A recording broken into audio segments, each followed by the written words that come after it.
এইটা হইল রোজার মাস, আর আমি হইলাম 420 রোজাদার। এই রোজার মাসে মনটা যতই খাই খাই করুক না কে, পরিবারের লোকের জন্য খাইতেই পারি না। শুনলাম পাশের বাড়ি নাকি আজকে ইফতারি দেবে, তাই আমার পরিবারের লোকও কেউ বাড়ি থাকবে না। এই সুযোগ, 2টা টমেটো লুকাই লুকাই খাবো আমি। না, আর দেরি করলে চলবে না, এখনই গিয়া মাইরা দেই টমেটো 2টা।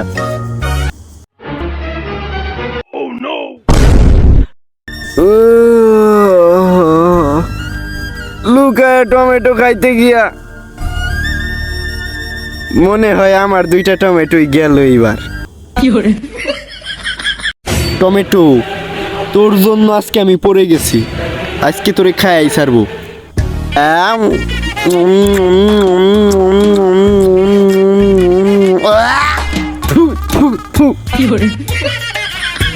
টমেটোটা পচা ছিল, গুড় গন্ধ কইতেছে। একটা না হয় পচা ছিল, আর একটা তো ভালো, এইটা গিয়ে বইসাই মাইরে দেই।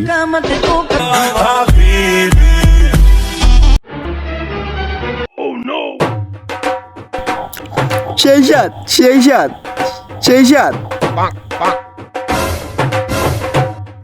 কিরে, তুই এই রোজা রমজানের দিন রোজা না রাইখা রাস্তায় বসে টমেটো খাইতেছস কেন? আর তোর হাতে ওইটা কি দেখি? আরে হুজুর, আমি তো অপেক্ষা করতেছি। এই রোজার দিনে তুই আবার কিসের অপেক্ষা করতেছস?